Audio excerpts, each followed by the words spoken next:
Welcome to Chess Dog, where players come to learn to get good at chess. My name is John Montgomery, and today we're looking at a game from Timur Gareyev, who you may know as the Blindfold King.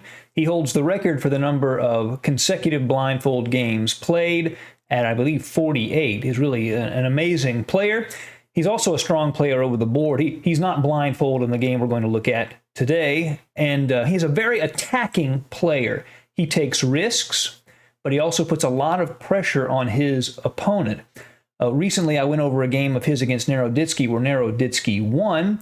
Today, I want to redress the balance a little bit and show a game of Gareyev's where he wins with a nice attack against Christopher Yoo, who's rated 24-57. This game was played in June of 2021. Gareyev has the white pieces. It begins with d4, knight f6, c4, e6, knight c3, bishop to b4. This is known as the Nimzo-Indian defense. The idea behind this defense for black is first and foremost to control the e4 square. The knight at f6 controls it. The bishop at b4 pins the knight, which controls it, so black's targeting that square. Gareyev plays queen to c2, probably the most popular move in this position. Adds to control of e4, and also, if black were to take that knight at c3, white could retake with the queen and avoid any pawn weaknesses. Black plays c5, attacking the undefended pawn at d4. What black wants is to get an extra central pawn. 2 central pawns versus 1 for white. White takes. Black gets his king to safety. There's no rush to take that pawn at c5. White plays a3, pushing black to go ahead and take that pawn, which he does. White plays knight f3, normal development, and black plays d5, gains control in the center. This looks like a pretty normal move. It's actually not the most common move in this position. Knight to c6 is more often played, and I think b6 is the main move in this position. White plays bishop to g5 to put more pressure on the d5 square. Christopher Yoo plays the bishop back to e7 to relieve that pin so that the knight is no longer pinned against the queen. This move for black doesn't score all that well, I will say, but the computers like it, so it's certainly a decent move. White plays e3, allowing the bishop at f1 to develop and controlling that d4 square so white can't at some point play the pawn to d4 and kick that knight at c3 away. Knight c6. Now, the critical moment of the game. The most commonly played move in this position by far is rook to d1, putting pressure on the d5 pawn, creating X-ray pressure against the queen sitting at d8. What does Gareyev do? He castles long. Now the rook ends up on the same square. The rook is still on d1, is still applying central pressure, but the king on the queen side is clearly less safe than it would be if it were on the king side. So why do it? He does it so that he can attack with greater intensity. With the king on the queen side, he can use those pawns to attack. And he leaves that rook at h1, he leaves it on that square.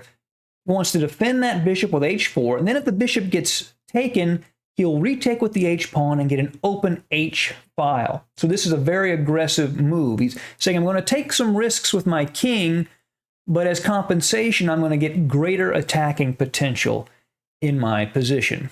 White plays bishop to d7. And so far, black has done well. This is a good position for black. Here comes Gareyev's novelty. The first time this has ever been played, h4. He's going all in on the attack. Now that his king is on the queen side, he can play more aggressively with those king side pawns. Black plays rook to c8, creating that X-ray pressure down the half-open c-file. Both the queen and king are on that file, so it makes a lot of sense. White moves the king out of the way. By the way, if you're getting value from this video, be sure to click the like button and subscribe to Chess Dog if you're not already. Black plays a6, controlling the b5 square and preparing to gain space on the queen side against white's king. White takes at d5, black takes with the knight. White plays bishop to d3, aiming at that h7 pawn, which is no longer defended. Black plays knight takes c3 with check. White retakes with the queen. And now black plays h6. Now, this seems like a reasonable move. It turns out it's probably the losing move. Very hard to see why that is, but we will find out. The best move is probably f6, and this is sort of a computer concept. The reason f6 is better than h6 is because with the f6 move, he hits the bishop at g5, but he also allows that knight to go to e5. That pawn at f6 protects that knight. He'd be able to move to e5 with tempo because it would unveil the rook against the queen. If he tried to do that after h6, the queen would just take the knight. But f6 defends that knight. That's the subtle reason why f6 is better. A possible line would be queen c2, knight e5, bishop h7 check, king h8. The rook's threatening the queen at c2. It would have to move. And then knight g4. White has two pieces hanging and the pawn at f2 hanging. He can tidy things up and be okay, but black's still doing a bit better.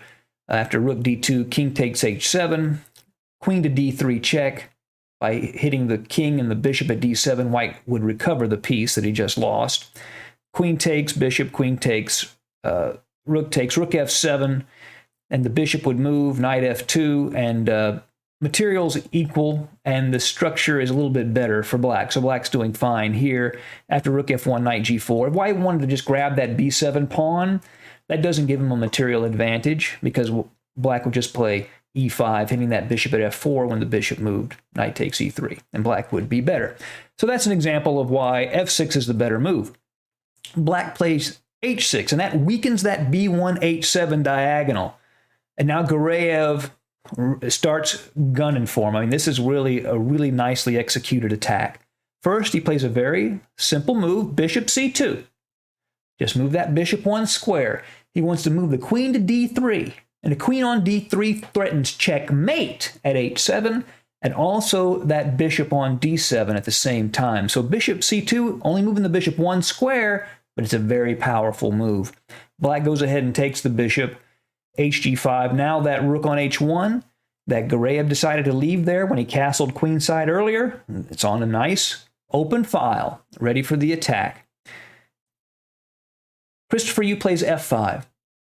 He's saying, I want to block that b1, h7 diagonal, and if you take en passant, I want to use that f7 square to allow my king to escape. Unfortunately, it's too little too late. Gareyev does take the f-pawn en passant, gf6.